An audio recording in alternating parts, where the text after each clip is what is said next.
नमस्कार। आइए सुनते हैं आचार्य चतुरसेन शास्त्री के द्वारा लिखी हुई एक कहानी, कलकत्ता में एक रात। बड़े बड़े शहरों में आधुनिक सभ्यता के नए रंग ढंग, छल कपट के साधन भी बन गए हैं। इस कहानी का नायक उसी का शिकार है। तो आइए कहानी का आनंद लें। कलकत्ता जाने का मेरा पहला ही मौका था। मैं संध्या समय वहां पहुंचा और हैरिसन रोड पर एक होटल में रुक गया।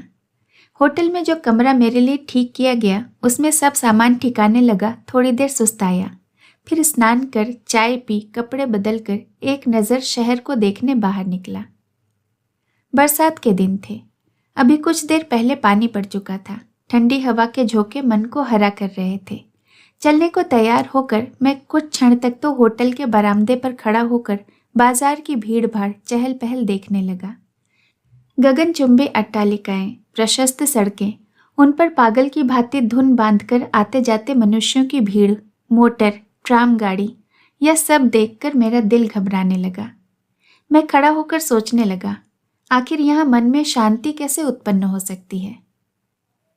अंधेरा हो गया था, परंतु बाजार बिजली से जगमगा रहा था। कहना चाहिए बाजार की शोभा दिन की अपेक्षा रात को ही अधिक प्रतीत होती है। जो दुकानें अभी दिन के प्रकाश में सुस्त और अंधकारपूर्ण थीं, इस समय वे जगमगा रही थीं। ग्राहकों की भीड़ भाड़ के कहने ही क्या, किसी को पलक मारने की फुर्सत न थी। कुछ देर बाजार की यह बहार देखकर मैं नीचे उतरा। होटल के नीचे एक पान वाले की बड़ी शानदार दुकान थी। दुकान छोटी थी, पर बिजली के 3 प्रकाश से जगमगा रही थी। सोडे की बोतलें, सिगरेट, पान सजे धरे थे। सोने के वर्क लगी गिलौरियां चांदी की तश्तरी में रखी थी। मैं दुकान पर जा खड़ा हुआ। एक चवन्नी थाल में फेंक कर 2 बीड़ा पान लगाने को कहा। दुकानदार पान बनाने लगा और मैं सामने लगे कदे आदम आईने में अपनी धज देखने लगा।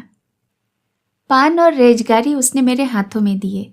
मैंने पान खाए और एक दृष्टि हथेली पर धरे हुए पैसों पर डालकर उन्हें जेब में डालने का उपक्रम करता हुआ ज्यों ही मैं दुकान से घूमा कि एक गौरवर्ण सुंदर कोमल हाथ मेरे आगे बढ़कर फैल गया।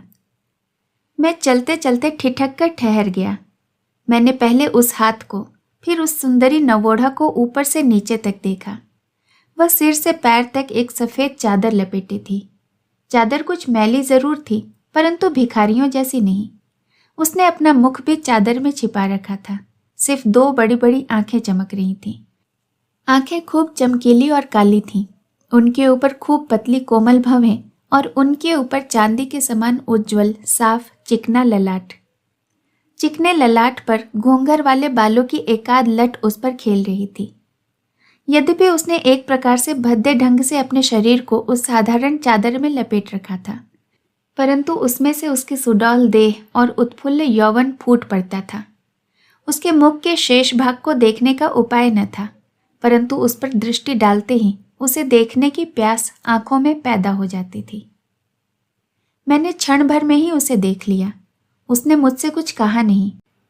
वह एक हाथ से अपनी चादर को शरीर से ठीक ठीक लपेट दूसरा हाथ मेरे आगे पसार कर खड़ी रही। उसकी दृष्टि में भीख की याचना थी और एक गहरी करुणा भी। वह मानो कोई भेद छिपाए फिर रही थी। मैं एकाएक पागल सा हो गया, कुछ कह न सका। मैंने हाथ के कुल पैसे उसे दे दिए। पैसे पाकर उसने उन्हें बिना देखे ही मुट्ठी में भर लिया। फिर उसने एक विचित्र दृष्टि से मेरी ओर देखा। वह धीरे धीरे वहां से खिसक कर सड़क के दूसरे छोर पर एक खंभे के सहारे खड़ी होकर मेरी ओर देखने लगी। मुझे मालूम हुआ वह मुझसे कुछ कहना चाहती है। मेरे मन में एक विचित्र गुदगुदी सी पैदा होने लगी। बड़े नगर के विचित्र जीवन का मुझे कुछ ज्ञान न था। मैं देहात के शांत वातावरण में रहने वाला आदमी, परंतु वह स्त्री वहां खड़ी मेरी तरफ देखती ही रही। जहां वह खड़ी थी वहां काफी अंधेरा था। कुछ देर खड़ा मैं उसे देखता रहा। मुझे उसके निकट जाना चाहिए या नहीं, मैं यही सोचने लगा। अंत में साहस करके मैं उसके पास गया। मुझे निकट आया देख उसने अपने मुख से चादर का प्रावरण हटा लिया और बड़ी बड़ी आंखों से मेरी तरफ अभिप्रायपूर्ण दृष्टि से देखने लगी। जैसे अजगर अपनी प्रथम दृष्टि से अपने शिकार को स्तभित कर देता है, उसी प्रकार मैं स्तभित हो गया। उस अंधकार में भी उसके मुख चंद्र की आभा फूट कर निकल पड़ती थी। उसने मृदु कोमल स्वर में कहा, आप डरते तो नहीं? प्रश्न सुनकर मैं अकचका गया। मैंने कहा, नहीं, कहो क्या बात है? मेरे साथ आइए, मैं इसी ट्राम पर सवार होती हूँ, आप भी इसी पर चढ़ जाइए। मुझसे थोड़ी दूर बैठिए, मैं जहां उतरूं आप भी वहीं उतर जाइए। वह बिना मेरे उत्तर की प्रतीक्षा किए ही सामने जाती हुई ट्राम पर चढ़ गई और मैं विकारग्रस्त रोगी की भांति बिना कुछ सोचे समझे कूदकर ट्राम पर चढ़ गया। बाजारों, चौराहों और पार्कों को पार करती हुई ट्राम चली जा रही थी। वह रहस्यमय स्त्री एक खिड़की के बाहर मुंह निकाले बैठी थी। उसके अंग का कोई भी हिस्सा नहीं दिख पड़ता था।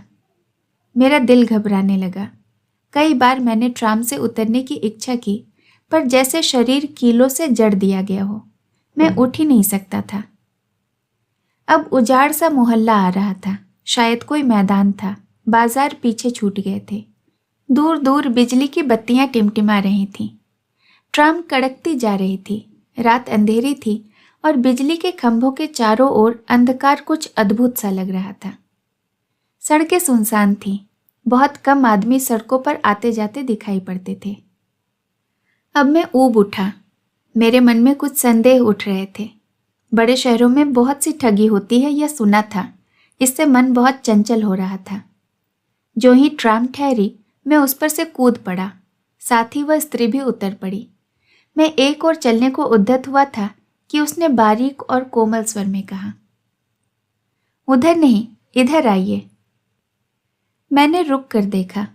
उसने पास आकर वही जादू भरी आंखें मेरी आंखों में डालकर कहा, तुमने कहा था मैं डरता नहीं? हाँ, मैं डरता तो नहीं। तब आगा पीछा क्या सोच रहे हो? भागने की जुगत में हो? मैं जानना चाहता हूं कि तुम क्या चाहती हो। क्या यहां खड़े खड़े आप मेरा मतलब जानना चाहते हैं? अनजाने में मैं कहीं नहीं जाना चाहता। तब यहां तक क्यों आए? तुम कौन हो? एक दुखिया स्त्री। कहाँ रहती हो? निकट ही। वह क्या मकान दिखाई दे रहा है? उसने सामने एक साधारण घर की ओर संकेत किया। वहां और कौन है? मेरा पति है। वह कोई काम नहीं करता? तुम्हें भीख मांगकर उसे खिलाना पड़ता है? आप तो सभी बातें यहीं खत्म कर देना चाहते हैं। मैं घर नहीं जाना चाहता। यदि तुम्हें कुछ सहायता चाहिए तो वह मैं तुम्हें दे सकता हूं। आप चले जाइए, मुझे आपसे सहायता नहीं चाहिए। उसने हंसकर कहा और फिर ऐंठ कर चल दी। वह अद्भुत अज्ञात सुंदरी बाला मुझ अपरिचित से सुनसान रात्रि में ऐसी नोक झोंक से बातें करके चल दी। मुझे ऐसा प्रतीत हुआ कि वह किसी रस्सी से बांधकर मुझे खींचे लिए जा रही है। मैंने कहा, ठहरो, नाराज क्यों होती हो? वह खड़ी हो गई। मैंने पास जाकर कहा, आखिर तुम्हारा मतलब क्या है? साफ साफ क्यों नहीं कहती? उसने क्षण भर उन चमकीली आंखों से मेरी तरफ देखा, मुख पर से चादर का आवरण हटाया। उस अंधकार में भी मैं उस मोहक लावण्य को देखकर विचलित हो गया। उसने कहा, एक औरत से डरते हो? डरता नहीं हूं। तो चलो। वह बिना मेरा मत जाने ही चल दी। मैं मंत्रमुग्ध की भांति उसके पीछे चल दिया। सड़क से गलियों में और गली से एक बहुत ही सकरी गली में वह घुसते ही चली गई। अंत में एक मकान के द्वार पर जाकर उसने कुछ संकेत किया। एक बूढ़े आदमी ने आकर द्वार खोल दिया। वह मेरी तरफ भीतर आने का संकेत करके बढ़ गई। मैं भी धड़कते हृदय से भीतर घुसकर उसके पीछे पीछे चल दिया। मेरे भीतर आने पर बूढ़ा द्वार अच्छी तरह बंद करके हमारे पीछे पीछे आने लगा।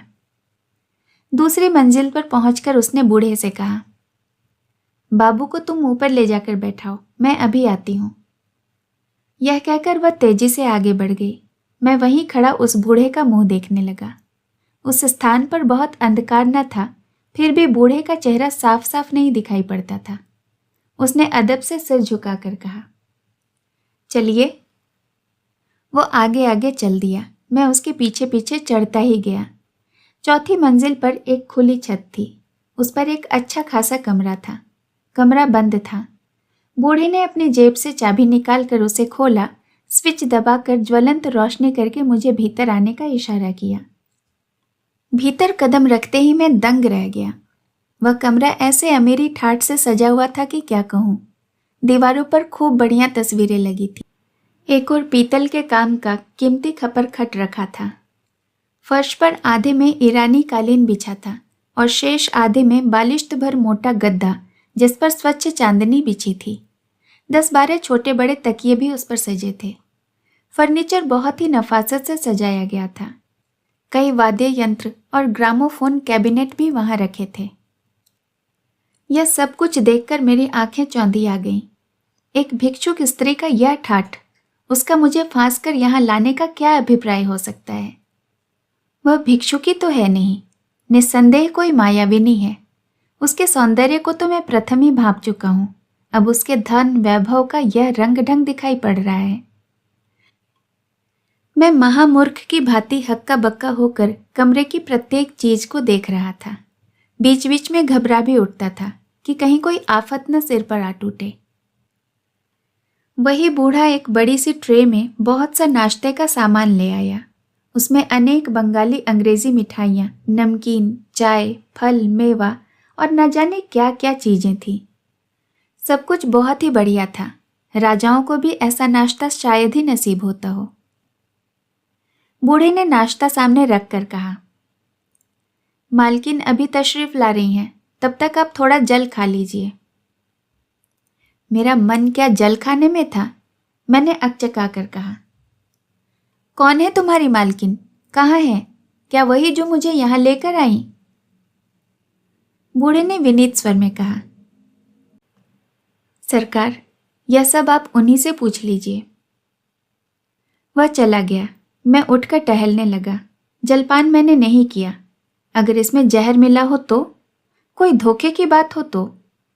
मैं उस आफत से भागने की जुगत लगाने लगा, परंतु रह रहकर मेरे पैर जकड़े जाते थे। मैं अभी सोच ही रहा था कि एक परम सुंदरी युवती ने मेरे कमरे में कदम रखा। वह बहुमूल्य साड़ी पहने थी। उसके जिस्म पर सोफियाने और नाजुक रत्न जड़ित गहने थे। वह मुस्कुराती आई और मेरे पास आकर मसनद पर बैठ गई। उसके रूप की दोपहरी मुझसे सही नहीं गई। मेरी आंखें चौंधियाने लगी। वह रूप और यौवन, ऐश्वर्य और मादकता, मेरे होश उड़ गए। उसने वीणा विनिंदित स्वर में कहा, आपको बहुत देर इंतजार करना पड़ा। आप शायद नाराज हो गए, क्यों? वह हंस दी। मैं हंस न सका। मेरे मन में उसे देखकर वासना तो उद्दीप्त हो ही गई थी, पर मैं बुरी तरह घबरा रहा था। इस मायाजाल के भीतर क्या है, मैं जानने को छटपटा रहा था। वह और मेरे निकट खिसक आई। उसने उसी भांति हंसकर कहा, आपने नाश्ता भी नहीं किया और अब बोलते भी नहीं, इसका सबब? उसने एक तीखे कटाक्ष का वार किया। मैंने देखा और समझा कि यह वही है, परंतु इसका क्या कारण हो सकता है कि यह अद्भुत स्त्री इस प्रकार भिखारिनी बनकर लोगों को फांस कर ले आती है? मैंने उससे पूछा, तो वहां आप ही थी? कहाँ? बाजार में, और मेरे साथ भी। वाह, वहां मैं क्यों होने लगी? वह हंस दी। उसकी प्रगल्भता बढ़ रही थी और वह अधिकाधिक मेरे निकट आ रही थी। उसने निकट आकर स्निग्ध स्वर में कहा, आप शायद मेरी दासी की बात कर रहे हैं। यदि वह आपकी दासी थी तो क्या आप कृपा करके मुझ पर यह भेद खोल सकेंगी कि किस कारण आप इस प्रकार जाल में फांस फांस कर लोगों को घर में बुलाती हैं? मेरी यह बात सुनकर वह एकदम उदास हो गई। उसने आंखों में आंसू भरकर कहा, आपको यदि कुछ ज्यादा कष्ट हुआ हो तो आप जा सकते हैं। मैंने तो आपको एक धर्मात्मा आदमी समझकर इस आशा से कष्ट दिया कि एक दुखिया अबला का कष्ट आप दूर कर सकेंगे, परंतु मर्द जैसे सब हैं वैसे ही आप भी हैं। वह सिसकियां लेने लगी। मैं बहुत लज्जित हुआ। वास्तव में मैंने बहुत ही रूखी बात कह दी थी। मैंने कहा, आपको इतना क्या दुख है? मुझसे कहिए, मैं अपनी शक्ति भर से उसे दूर करने का उपाय करूंगा। इस पर मुझे कैसे विश्वास हो? उसने आंसुओं से भीगी हुई पलकों को मेरी ओर उठाकर कहा। उस दृष्टि से मैं विचलित हो गया। मैंने कहा, यद्यपि मेरी आदत नहीं है, फिर भी कसम खाने को तैयार हूं। उसके होठों पर मधुर मुस्कुराहट फैल गई। उसने कहा, अब मुझे विश्वास हो गया। इतने ही में वह बूढ़ा एक ट्रे में शराब की बोतल, गिलास और कुछ नमकीन ले आया। शराब से यद्यपि मुझे परहेज न था, परंतु उस समय मैंने शराब पीने से साफ इनकार कर दिया।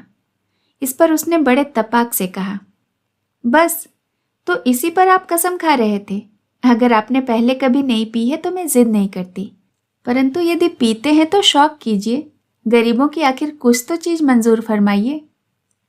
उसने इस अंदाज से यह बात कही और बोतल से शराब उड़ेल कर मेरे मुंह में लगा दी और मैं कुछ न कह सका। गले में शराब का सिंचन पाकर मैंने मन में उत्तेजना का अनुभव किया और मैं अपनी परिस्थिति को भूल गया। जब मेरी आंखें खुली तो मैंने अपने को अपने होटल के कमरे के पलंग पर पड़ा पाया। धीरे धीरे मैंने आंखें खोली। प्रातःकाल की धूप खिड़की से छनकर कमरे में आ रही थी। मेरा सिर चकरा रहा था और शरीर में बड़ा दर्द था। कई मिनट तक मैं बिना हिले डुले पड़ा रहा, जैसे शरीर का सत निकल गया हो। धीरे धीरे मुझे रात की सब घटना स्मरण हो आई। मैं हड़बड़ाकर उठ खड़ा हुआ। पहले मुझे यह नहीं मालूम हुआ कि मैं होटल में हूँ। पीछे मैंने अपने कमरे को पहचाना। सब बातें स्वप्न के समान आंखों में घूमने लगी। सिर अब भी दर्द से फटा जा रहा था। मैं उठकर बैठ गया और दोनों हाथों से सिर को दबाकर बैठा रहा। मैं यहाँ कैसे आ गया? रात क्या मैं वहां नहीं गया? नहीं, सचमुच गया तो था। मैंने देखा मेरे शरीर पर वही कपड़े थे जो मैंने शाम को घूमने जाने के समय पहने थे। एकाएक मैंने देखा मेरे हाथ की हीरे की अंगूठी गायब है। घड़ी की चेन भी नदारद है। जेब में मनी बैग भी नहीं है। यह देखकर तो मैं बिल्कुल बौखला गया। मैंने घंटी बजाई। नौकर ने आकर बताया कि आप बहुत रात गए आए थे। आपने ज्यादा शराब पी ली थी, इससे बदहवास हो गए थे। आपके जिन मित्र के यहाँ आपकी दावत थी, उनके 2 नौकर आपको यहाँ गाड़ी पर पहुंचा गए थे। मैंने जल्दी जल्दी कोट बदन पर डाला और धड़धड़ाता हुआ पुलिस ऑफिस में जा पहुंचा। सब घटना की मैंने रिपोर्ट लिखवाई।